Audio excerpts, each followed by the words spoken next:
Ça fait maintenant plusieurs semaines que je teste ce vélo électrique avec un moteur pédalier, des freins à disque hydrauliques et une autonomie annoncée allant jusqu'à 100 km. Tout ça pour moins de 800 €. Un prix ultra abordable pour un vélo comme ça. Bienvenue sur la chaîne YouTube Testnologie. Si t'es pas encore abonné, que tu découvres cette chaîne YouTube, n'hésite pas à t'abonner. Ça coûte 0 € et ça soutient vachement ma chaîne YouTube. Et ça te permettra de voir des tests de produits, que ce soit trottinette électrique, vélo électrique, aspirateur robot, tout plein de petits trucs avec une touche un petit peu fun. Bon, nous aujourd'hui on s'attaque au Touroule A2. C'est un vélo électrique qui coûte vraiment pas cher. Tu as les liens qui sont en description et tu as même un code promo que j'ai réussi à négocier avec la marque. Et ce vélo électrique, je dis qu'il est pas cher parce qu'il a des composants qui sont monstrueux. Bon, déjà des freins à disque hydrauliques, tu retrouves pas ça sur tous les vélos. Un moteur pédalier, c'est un moteur Ananda, c'est un moteur de 250 watts qui est homologué en France. D'ailleurs, sa vitesse max, elle est de 200.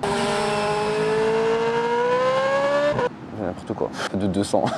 Sa vitesse max, elle est de 25 km/h. C'est ce qui est autorisé en France et homologué en France pour les VAE, véhicules à assistance électrique. Bon, l'avantage de ce vélo, c'est clairement son moteur pédalier et son prix. Un moteur pédalier par rapport à un moteur qui se retrouve dans la roue arrière ou même des doubles moteurs roue arrière, roue avant, c'est que le moteur va vraiment t'assister en fonction de la pression que tu vas mettre sur les pédales. Je vais faire courir, moi, tu vas voir le rouquin là-bas. Hein?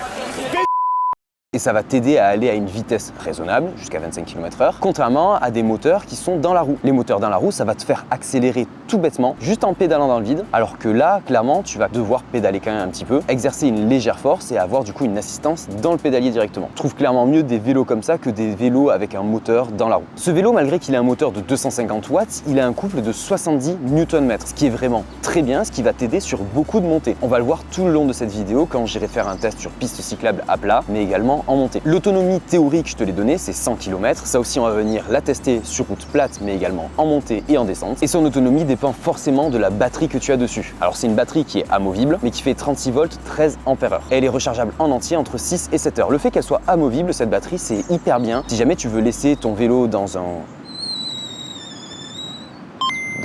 local à vélo, c'est comme ça qu'on appelle? Oui, un petit local à vélo.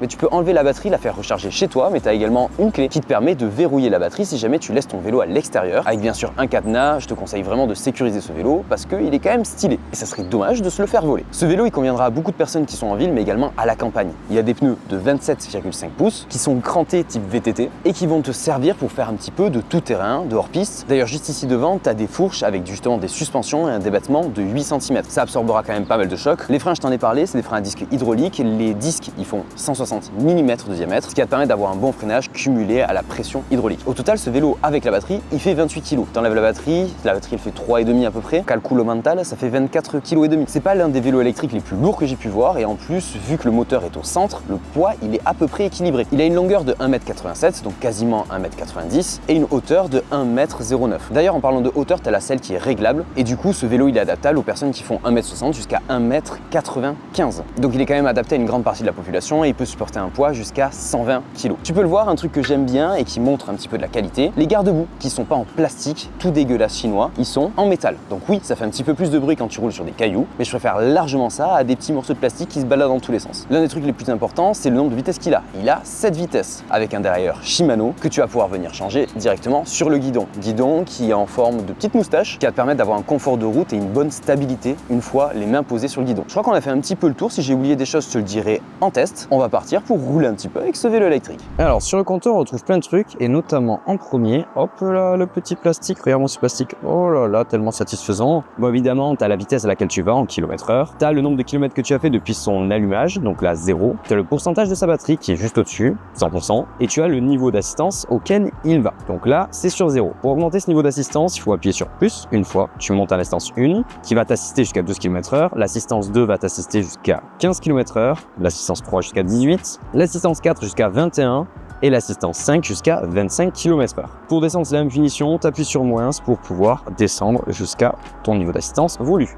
Le 0, c'est pas d'assistance. Tu as la possibilité, en restant appuyé sur plus pendant 3 secondes, d'allumer juste ici le phare avant, mais également le phare arrière pour être vu plus facilement. Il y a quelque chose que je trouve dommage, c'est que quand tu appuies sur les freins, et bien du coup le feu arrière ne s'allume pas. Malheureusement, tu n'auras pas cette sécurité supplémentaire comme tu as sur la plupart des vélos. Quand tu freines, tu as le phare qui s'allume à l'arrière. Là, ça sera pas le cas. Si tu veux que le phare arrière s'allume, il faut appuyer longtemps sur plus pour pouvoir allumer les deux. Ensuite, en restant appuyé sur le moins, tu vas avoir du coup la roue arrière qui accélère. On se met en mode piéton. Donc là, tu vois, je monte à 5-6 km/h. Donc là, c'est le mode piéton. Tu as vu le petit P aussi apparaître sur le display. En appuyant une fois sur le bouton allumé, tu vois le kilométrage total que tu as fait avec le vélo. Ensuite, ta moyenne en km/h, ta vitesse max et depuis combien de temps tu roules. Donc tout ça, c'est à 0 parce que je viens bien évidemment d'allumer le vélo. Et ensuite, si tu veux aller dans les paramètres cachés, tu appuies sur plus et moins pendant 2 secondes et tu peux changer les unités de km/h à miles. Mais nous, on va aller sur km/h. En appuyant une fois de plus sur le bouton allumé, on a le kilométrage max. Alors là, c'est bridé à 25 km/h. Sur le compteur, on peut monter jusqu'à 32, mais réellement, l'assistance va t'aider que jusqu'à 25 parce qu'il est homologué pour la France et que le moteur est bridé à 25 km/h. Ça ne sera pas réglable directement sur le display. Tu as d'autres menus comme du coup la luminosité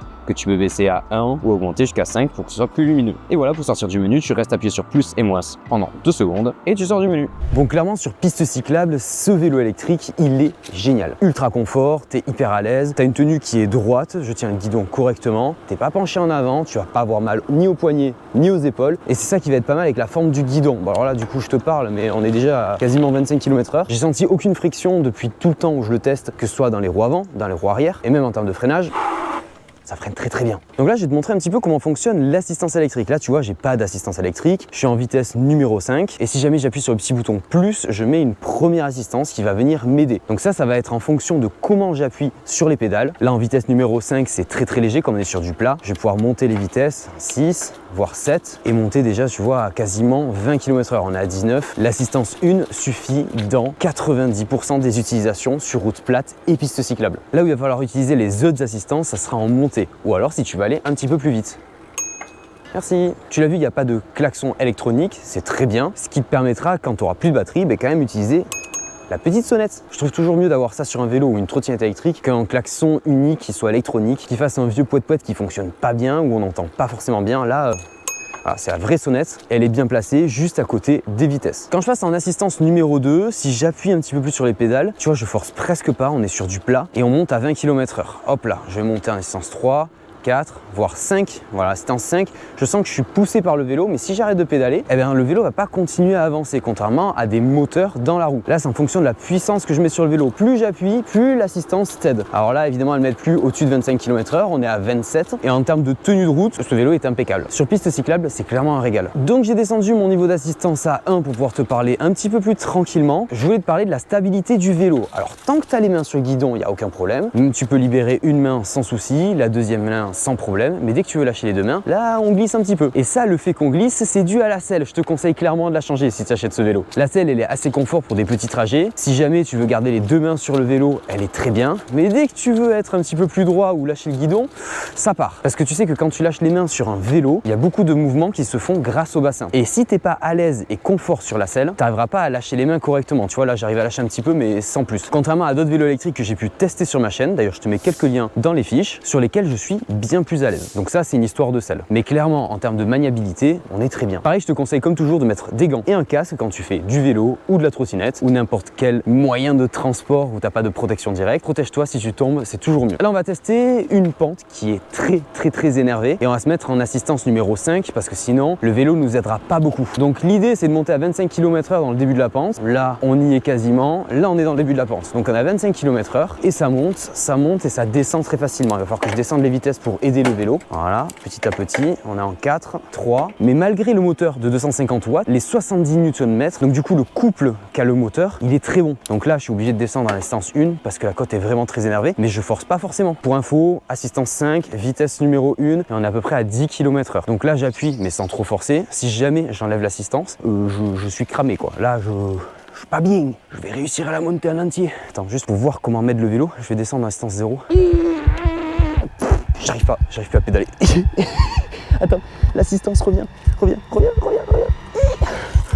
Ok, l'assistance il fait vraiment beaucoup et t'entends le moteur qui force vraiment. Oh la vache, je m'attendais pas que ça aide autant. Pour un moteur de 250 watts, le couple est très bon. Il aide vraiment beaucoup sur les grosses montées. Ah, là on est bien. On va faire reposer le moteur un petit peu. Allez, assistance 1, on va y aller tranquillou. Donc là, cette montée qu'on vient de passer, c'est une transition entre une piste cyclable et une route. La piste cyclable, t'es hyper stable, t'es bien. Et là, on est sur une route qui est un petit peu endommagée, qui a quelques petits trous. Et je voulais voir en termes de suspension, si on les ressentait, si c'était gênant, s'il fallait freiner sur les dodanes. Parce que là, en face de moi, j'ai un dodane qui arrive. Et je vais essayer de le prendre à 25 km/h. Donc là, je vais accélérer un peu. Hop là, on est à 22, 23, 24. Ok. ok, c'est bien, sauf la caméra qui se barre, la caméra revient. Voilà, on est bien. On était à 23 km/h, en assistance 1, clairement, c'est ok. Les suspensions et la fourche avant retient énormément de choc. Sur piste cyclable, c'est incroyable, enfin c'est hyper doux. Sur route, ça marche plutôt bien aussi. Les suspensions, du coup, amortissent tous les chocs qu'on peut avoir, les imperfections de la route. Et en termes de maniabilité, on est très bien. Ok, on va tourner par ici et on va tester maintenant un petit peu de hors-piste. Le stop. Ok, le stop, ça freine. Salut chien, waf waf.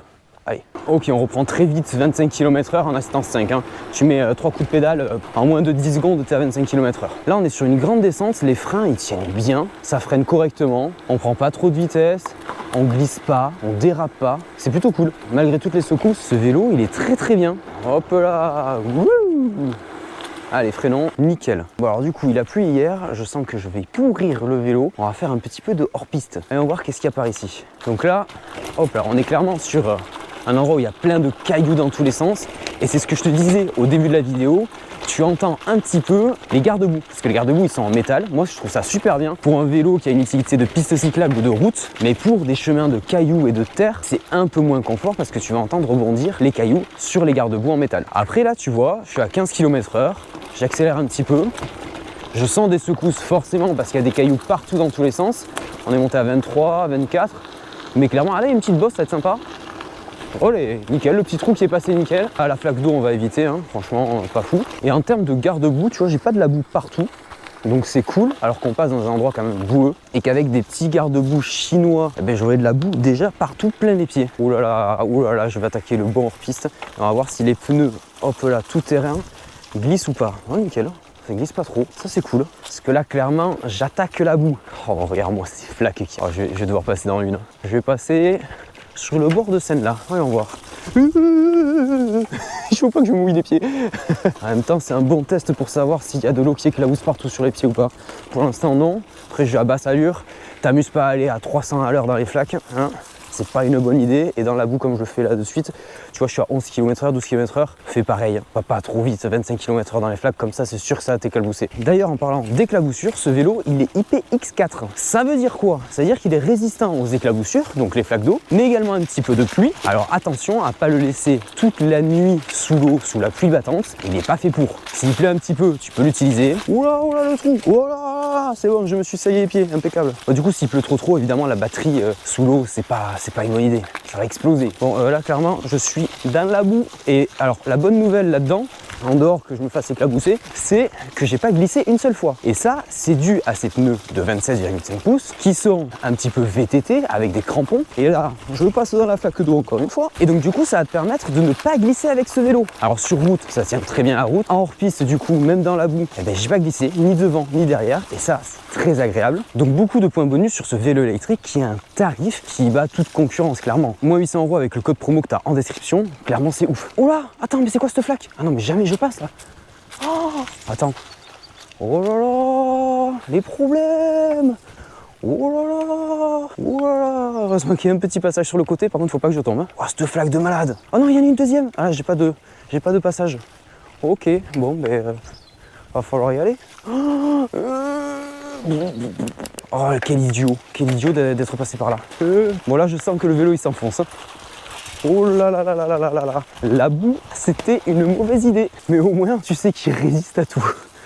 Ah, voilà, on va retrouver une petite piste cyclable et reprendre un petit peu de vitesse pour nettoyer ce vélo. Parce que là, il doit être tout dégueulasse. Voilà, on va reprendre un peu de vitesse. Après, si on n'est pas bien là, clairement. Une piste cyclable rien que pour moi. Tu vois, je suis en assistance 1 et je suis quand même à 21 km/h. Il y a moyen de faire des bornes avec ce vélo. Et ça, évidemment, je l'ai déjà testé. Je te laisse attendre la fin de la vidéo pour que je te donne le verdict sur son autonomie réelle sur piste cyclable comme je le fais maintenant, mais également sur route avec des montées et des descentes. À qui est destiné ce vélo électrique selon moi? Pour toute personne qui a un budget un petit peu réduit, qui veut un vélo électrique avec un moteur pédalier, c'est clairement celui-là qu'il faut prendre et pas un autre. Si bien évidemment ton utilisation n'est pas d'aller en forêt et faire le bourrin avec, parce que là je te conseille clairement d'autres vélos que j'ai testés sur la chaîne YouTube, qui sont un peu plus VTT, sportifs et qui marchent plutôt bien. Celui-là il marche bien aussi, mais pour tout ce qui est piste cyclable, route et quelques parcours hors piste, mais il va pas falloir en abuser non plus parce que son indice de protection du coup IPX4 ne lui permet pas d'être totalement sous l'eau constamment. Et si tu utilises un vélo pour aller au travail, faire quand même pas mal de bornes. Celui-là te conviendra si ton travail se trouve au maximum à 40 km de chez toi. Alors pourquoi 40 km? Parce que sur du plat, sur piste cyclable, je l'ai testé et son autonomie réelle, elle est de 72 km. Alors évidemment, ça varie en fonction du poids de la personne qu'il y a dessus, du vent et du parcours avec les montées et les descentes. C'est pour ça que j'ai testé sur du plat. Moi, je te donne mon poids, je fais 75 kg. Et en fonction de la température extérieure, ça varie aussi parce que la batterie, elle réagit autrement s'il fait 3 degrés ou s'il en fait 40. Donc moi, les conditions dans lesquelles je les ai testés, c'est avec moi, 75 kg dessus, à une allure de 20-25 km/h, j'étais pas tout le temps à fond, et avec une température moyenne de 18-19 degrés. Donc j'ai réussi à faire 72 km, ce qui est plutôt très bien. Ça n'atteint pas les 100 km annoncés, parce que les 100 km, c'est avec une personne de 75 kg roulant à 15 km/h sur du plat uniquement. Bon, ça te donne au moins un ordre d'idée, c'est pour ça que je te dis, si ton travail se trouve au maximum à 40 km, tu vas pouvoir aller à ton travail et revenir, et tu vas te retrouver peut-être en rate de batterie sur la fin, mais c'est un vélo. C'est pas comme si c'était une trottinette électrique qui ne dépendait que de l'assistance électrique. Là, c'est un vélo, tu vas pouvoir pédaler malgré le fait de ne plus avoir d'énergie à l'intérieur de la batterie. J'ai fait un deuxième test sur les montées et les descentes. Donc j'ai pris plein de routes avec beaucoup de montées, beaucoup de descentes. L'autonomie descend beaucoup plus. Donc de 72 km sur du plat en autonomie, on passe à 48 km en montée et descente. Donc là, c'est en prenant vraiment des grosses montées et des grosses descentes, j'ai réussi à faire 48 km avant que la batterie elle dise stop.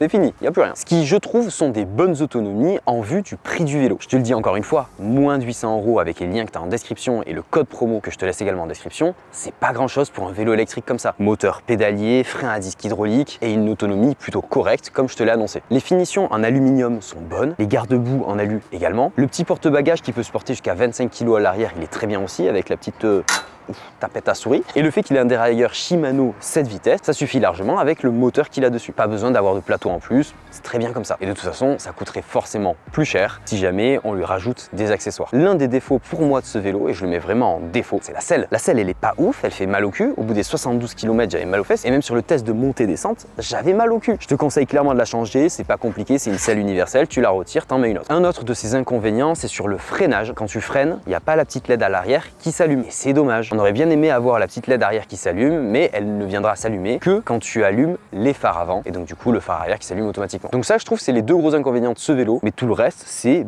hyper positif. Même sur la maniabilité, malgré que tu aies justement un guidon avec une forme un petit peu de moustache, tu viens chercher les poignets assez larges, c'est clairement un confort pour une tenue droite sur le vélo. Si jamais tu as des questions ou si j'ai oublié quelques petits trucs sur ce vélo électrique, n'hésite pas à les poser dans les commentaires. Et si tu n'es toujours pas abonné à la chaîne alors que tu es au bout de cette vidéo, fais-le, ça prend 2 secondes et clairement ça soutiendra énormément la chaîne YouTube. Sur ce, nous on se retrouve très vite pour une prochaine vidéo. Porte-toi bien, tchoubidou-bidou. Je ne peux pas vous la laisser.